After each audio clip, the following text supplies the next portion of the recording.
I would like to sincerely apologize for how late this video is. I've refrained from talking about second arc content and characters because it would have made understanding the plot much more confusing. Because of this, we'll be starting all the way back in pre-release, where I'll be surfing over certain characters' backstories. So, without further ado, I present the unfinished lore on the second arc. Also, the storyline only makes sense if you experience it in the progressive order of the updates it gets dropped in. This is why the events past Christmas 2020 are in this section. During development, several characters were implemented into the game as ghost hunters, some of which were rejected due to unstable or corrupted code, or if they started behaving in a way the developers didn't want.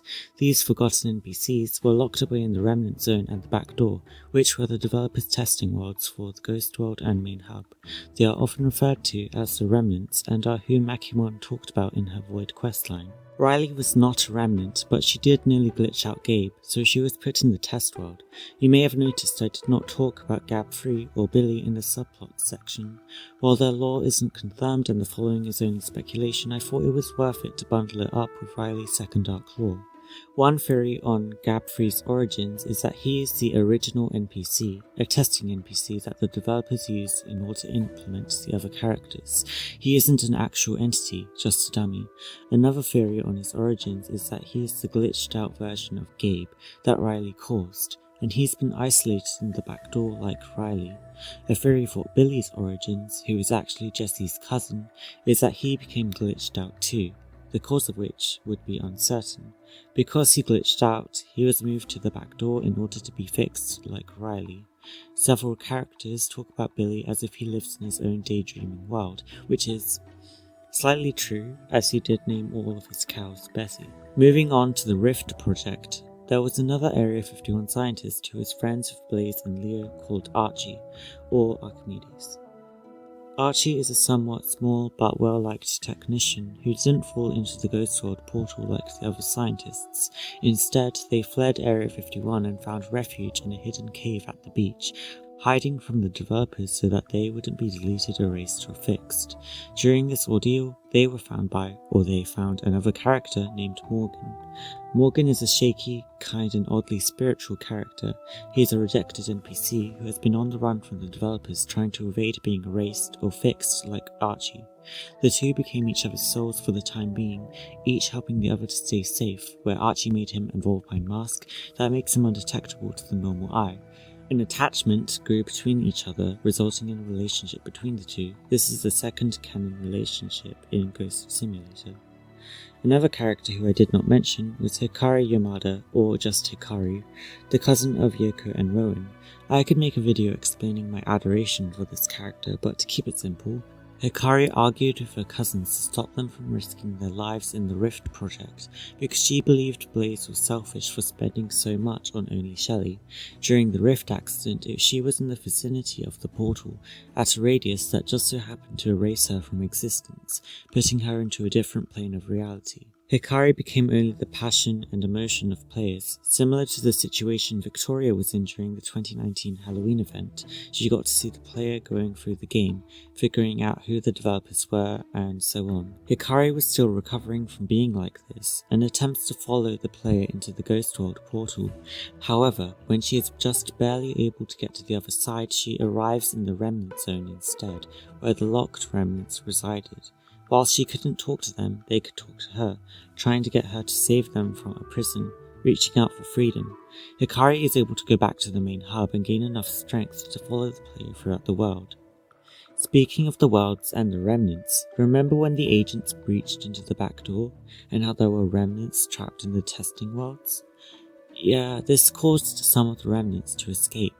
These remnants start to use spray paint messages to communicate with each other as they seem to be in some sort of incomplete form. They set up an organization called RAM. All of what I just said is the story that sets up the second arc, which comes out in pretty consecutive lore updates. The first occurrence of the second arc is in the Void, where the two NPCs seem to be almost possessed. These two NPCs were Billy and Finley. A few weeks later, one of the escaped remnants shows up of offering the player the ability to rebirth the world, which is like a full reset of the whole storyline, but gaining new content and perks along the way. This Remnant NPC is the same person as a hologram that shows up, stalking the player after they have rebirthed, commonly referred to as the Green Girl. Another plot that starts brewing after the Void update is Riley's own concerns for the NPCs who have been forgotten or deleted. She has been scarred by her experience on the Cloud and wants to help anyone who has undergone the same difficulties as her. It becomes her personal project, alongside being an agent of Luna, to find these once worthless NPCs. The first two she finds are Archie and Morgan, who she is able to detect since she is also a forgotten NPC. With difficulties along the way, the three become friends, circulating information about the forgotten characters of the game. Together they formed the Associates of the Forgotten, dedicated to Riley's original ambition to help characters who faced, as I say yet again, deletion or being forgotten. Riley, Morgan and Archie were starting to become aware of the Remnant NPCs, but couldn't find much information about them. This is around the time they meet Ghost Hunter Rose, who is another forgotten NPC, but isn't a remnant. While she was fully operational without any glitches, she had horrible headaches and sometimes visions capturing images from a twisted, dark version of the ghost world, including haunted figures and a recurring tree, similar to that of the Music Meadows. These visions Rose was having were of the Remnant Zone, the testing world for the ghost world, like how the back door is the testing world for the main hub. Rose is an extremely shy and sensitive character whose anxiety can build up really easily, due to her easily built up thoughts. Before meeting the Associates, which is like the word agents, Rose was actually very regularly seen by the NPCs in the main hub, but she was never able to find herself talking to them due to her shy nature. The only time she talked to one of them was with Blaze, who brushed her off as crazy.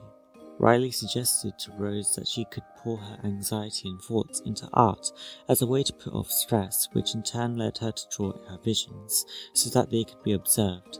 The Associates were able to deduce that Rose had connections to the haunting figures in her visions, which were those other guys, remnants, yeah, but they weren't able to get any conclusive evidence for who the remnants were.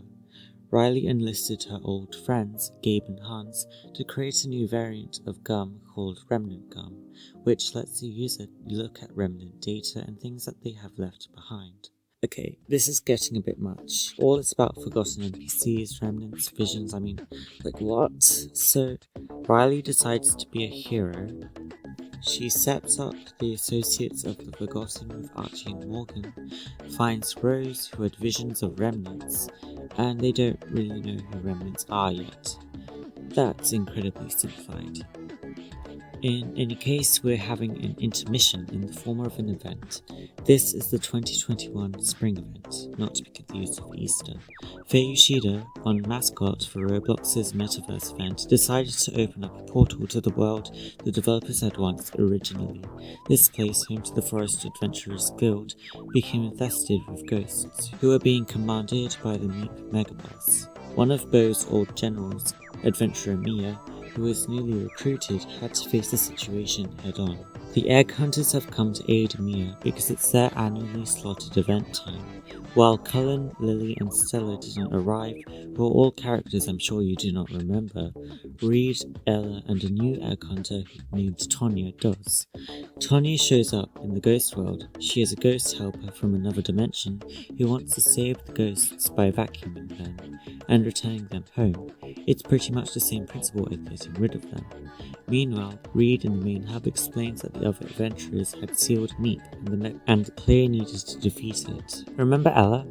Ella was the pink elf from the North Pole who decided to become an egg hunter because she didn't feel at home, which was due to some incomplete code. Ella during the Metaverse event has grown slightly more attached to the place more than anywhere else due to a connection formed between herself and Mia. The player does their usual duties, defeat the Megaboss, yada yada, and the event is over. Also Bo is there.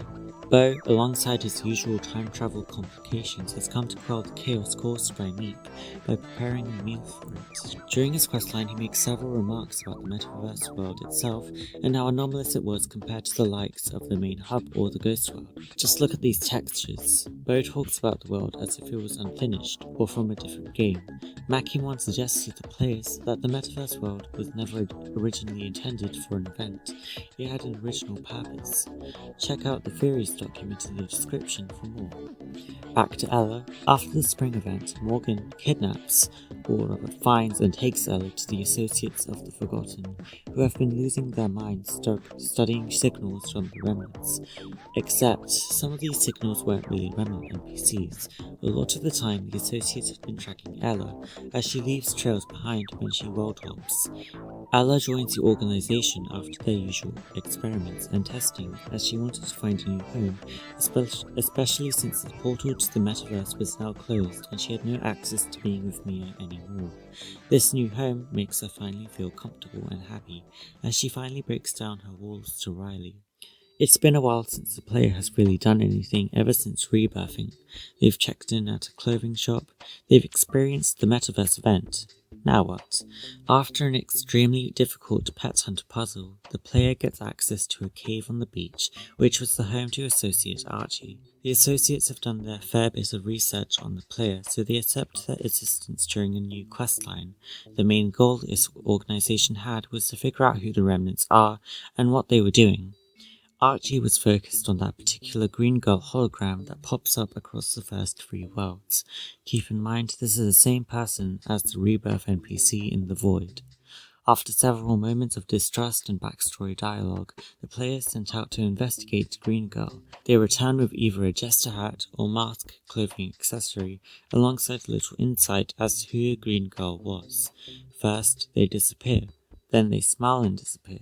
And then she looks wistful and disappears.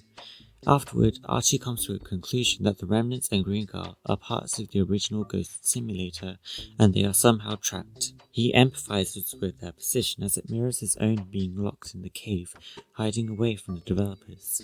After rebirthing, the player will find Morgan at the corner of Block City. With an anonymous introduction, the player gets to learn about the Associates of the Forgotten and how they have some sort of connection to the remnants, which is later disclosed to be hunting them by Rose. Morgan's mission with the player is to gather some data about remnants in a questline that gets us up to speed about a lot of the stuff that they were doing. During this, Morgan asks the player to retrieve his flute from the junkyard that he had lost. The flute was manufactured by Archie. Morgan also hints towards the identity of a leader of the AOF. I am not entirely sure why Riley keeps her position a secret for 6 months, but oh look, Morgan gets terrified of remnants hijacking his watch. Using the energy from boss ghosts, Morgan and the player are able to find signals travelling from the back door to the ghost world, which the Associates suspect are the remnants opening a portal to a new world. They call it an entry point in their remnant gun messages. After Morgan, the player meets Rose in the Wild West, who portrays herself unlike the typical NPC. She's more reserved, quiet, and quickly antagonizes the player, singling them out due to their plot armor, and it's true. Her fears about the player are valid, and the player now has a character challenging their motives, making a questline about actually winning an NPC's trust. The player protects her from boss ghosts, retrieves ectoplasm for her drawings, and gives her an ice pack for her headaches. Rose never chose to have visions and is definitely not much of a ghost hunter, yet still remains an associate. She is an important asset to Riley, who needs to ensure Rose is happy where she is, and the fact that she stays with them could show that success. By the end of her questline, the player has won Rose over to the point where she freely wants to talk to them. She created a landscape of the player over a pile of ghosts, looking away. My description of Rose in this paragraph is quite harsh, so just keep in mind that she has a more shy, yet talkative nature. Moving on to Ella. In yet another new outfit, Ella meets the player on the beach, where she's put on timeout by Archie for giving the player chocolate eggs. This profile of a childish character is what she makes herself to be, as she pouts, declines, and rebels against her being timed out. Despite this, the player and Ella do some tasks in order to let Ella world hop around, doing her usual business of visiting the different worlds. She talks about her experience in gift making, centralizing a section of her questline on preparing a gift for Ghost Hunter Luna for her birthday in like 9 months. Additionally, she talks to the player about the remnants, in particular a connection she has to one called Diamond, who is presumably her remnant counterpart. Suppose you're an NPC like Shelley. You had an original story, an original NPC who you replaced, and the other forgotten. That forgotten NPC is your remnant counterpart. Ella can hear Diamond, whispering into her ear like a spirit. One reason put forth that she can hear Diamond is the fact that she's an elf, or she can world hop, so she has an extra ability to sense that other NPCs normally can't have. Let's put a hold on that. So far we've gone through what? Archie, Morgan, Rose, and Ella. All we know is that remnants are forgotten NPCs, and that's only an inference. Let's have another convenient intermission and miss out on some more subplot NPCs. This intermission is the 2021 Halloween event, introducing the Taos Dungeon system, and bringing back some familiar faces, starting with Bo, now dressed as a pumpkin. Bo is preparing for his upcoming Halloween party. Because Bo doesn't need a ghostly army anymore, his new excuse for making the player do chores is to prepare for said party, make themselves presentable, make some party-themed items, etc. In addition, an unknown change of heart, likely guilt, causes Bo to be extremely sympathetic to Victoria, despite the fact she had terrorized him the Halloween before. Victoria makes it a point to display her distrust and disliking towards the player because they had defeated her creation, Frankie. She acts as though she has the player on a leash like a minion, possibly because she wants to belittle their status for revenge, and obtain the easy work the player so often has to do for the other NPCs. Midway through her questline, reality re-enters her mind as she suddenly realizes the error of her ways, as guilt washes over her. Victoria has helped set up the Haunted Tower to defeat the player, but the ghosts inside, namely the Headless Harlow and Frankie, release concerning amounts of energy and signals that could potentially destroy the world. In realizing this, Victoria confesses her origins and intentions during the previous events, and shows regrets for when the player enters the tower, fearing for their safety. This shift in perspective makes her question herself and why Bo could ever forgive her. So that's all for Halloween, right? Well, no, the energy the Haunted Tower had been emitting attracted Agent Luna, who sets up a mission to investigate what's going on. Ever since the Void, the agents of Luna have been tirelessly facing aftermath difficulties of the war, while keeping the NPCs safe from anomalies. All the while, Luna has to work on the treaty with the developers and deal with her agents' antics. Fern is terrified to wear shoes because she was rooted to the haunted castle. Blaze can't leave Shelley alone in fear of separation, and Yoko and Rowan are mourning Hikari. More on that later. Luna is exhausted from work and has come to the haunted mansion, half asleep. Concerns from the player and the agents over the phone cause her to lash out because she wants to uphold her responsibility as the leader. Eventually, her deteriorating health causes her to stop working and let the player handle the issues in the haunted tower while she rested. Okay, skipping over our Lord and Saviour Cozy Crappy, we reach the Christmas event of 2021. I won't repeat the personalities of the elves too much.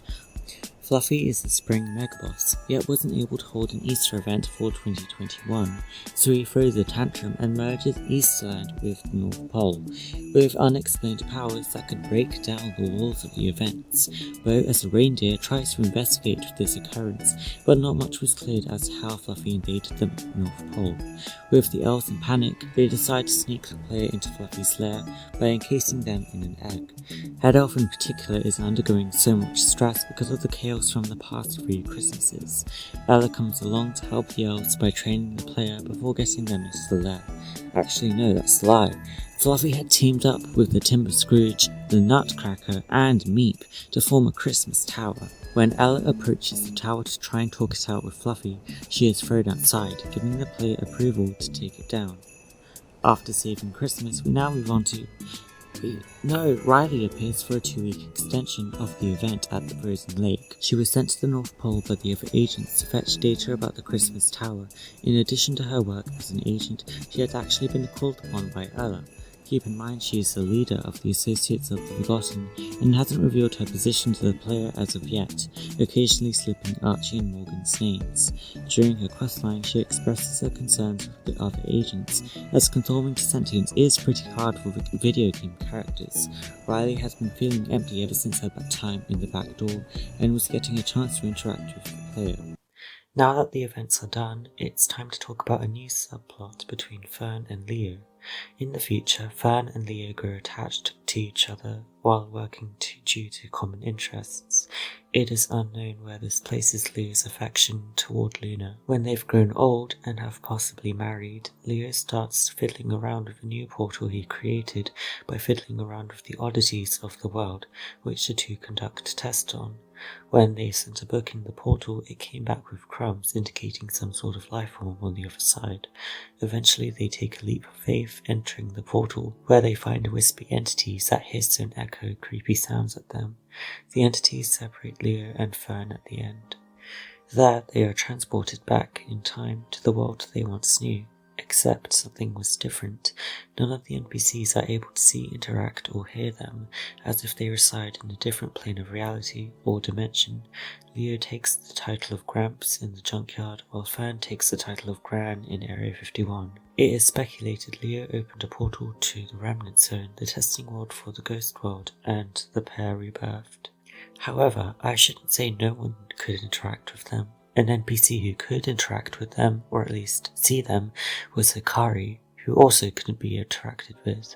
Hikari had spectated a lot of the players' doings and is frustrated with the prospect of them toying with everyone's lives by rebirthing. All the while, she's been trying to regain her physical form like how Victoria gained a physical form for the 2020 Halloween event. She tried to catch the attention of Archie in his cave by tidying up his workplace and moving objects around, which took them a while to work out what was happening. When Archie finally figured it out, he couldn't remember who Hikari was, because being erased from reality comes with the added benefit of being erased from the mind of everyone else. Archie was able to get some details through, such as the fact that she has a cherry aesthetic to her.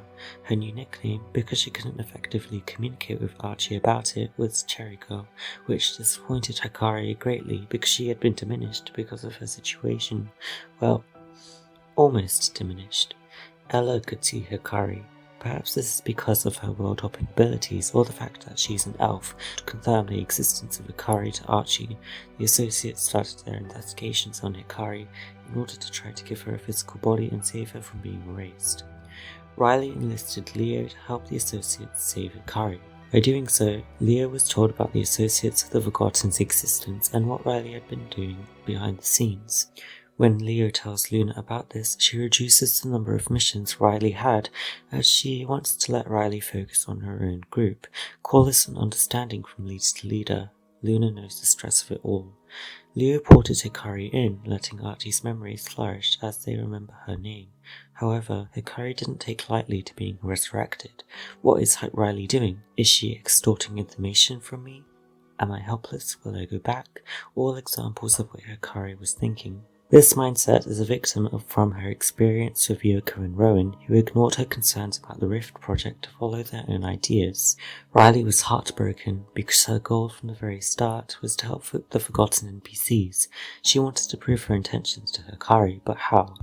With the intention she yielded due to her abilities to see other NPCs, the Associates were able to figure out the existence of the Remnant Zone. They thought the remnants were trapped there and were helpless and in need of rescue from being forgotten.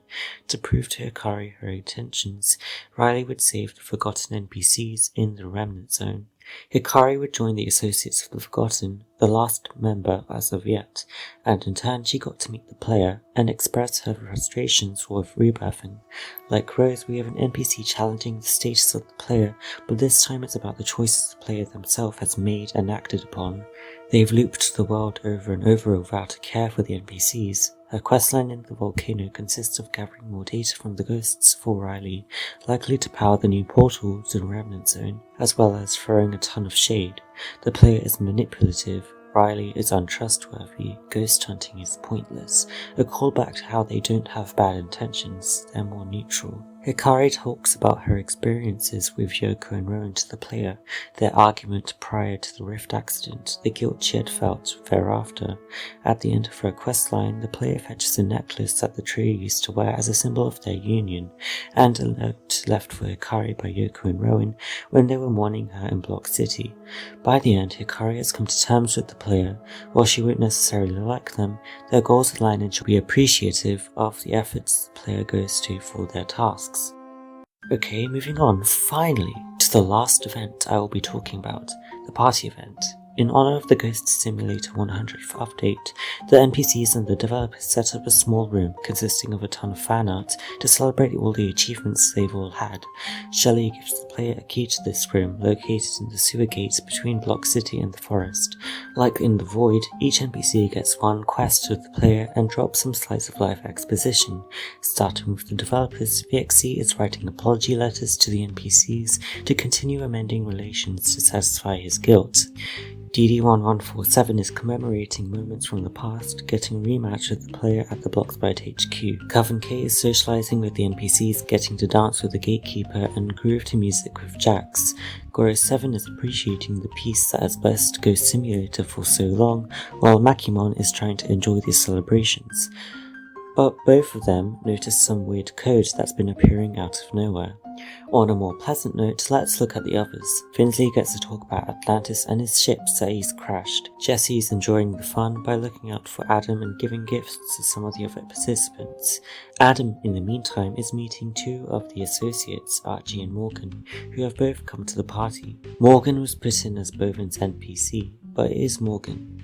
Adam is in the corner of the room while his mind is on the party. He still thinks about his business in Block City and ideas he wants to chalk up. He gets to socialize with some of the NPCs and finds out he has connections with Morgan, which is theorized to mean they are remnant counterparts. Morgan is helping Archie send a message to Leo and Ace with some information about the Associates' findings. Ace is still feeling a lot of guilt for the stuff he did before the treaty. He feels as though he doesn't deserve the ability to stream videos or follow his passion, noticing a lot of his pain stemming from his code that is related to the remnant NPCs. Luna thanks the player for the life they have granted the NPCs. For instance, her avatars on numerous Roblox products representing the platform. And the agents? While Fern only gives the player a simple ring task, she has been eyeing Blaze due to his helicopter caring for Shelley. Blaze doesn't actually show up to the party, but he does seem to have talked to some of the NPCs before going off to work on his project, seeing as Luna tries to convince him to stay and Archie gets Leo's number off of him. While Shelley is enjoying the party, she continues to state her lack of a role in the Agents of Luna, as well as the feeling she was only created to be a damsel in distress. Nevertheless, she enjoys the festivities, trying to keep up with spirits in Ace and Bo. Bo gets to have a rematch with the player at the Void Castle. Riley gets to commemorate her existence and asks the player to retrieve data from the Anomaly mini-boss in the back door. She also hints at Hikari being introduced in the following update, which I talked about first for whatever reason. Moving on to the final three. Leo doesn't get to participate in the festivities, likely because he was supporting Hikari in, and working on enforcing security against remnants. This is talked about by himself when he hops on the Bloxbite Games Discord server to talk about the party. After Ella excitedly steals his account for a bit, Ella gets to greet the player at the party and make sure everyone is having a grand time, as she prepares a scrapbook full of memories. Ella had also noticed some remnant activity around the party, alongside Leo, Makimon, Goro7 and Luna. This is the second time the player talks to one of the remnants, despite them being the same one. The Rebirth NPC, or the Green Girl hologram, has set up a small hidden room behind a painting in the party event.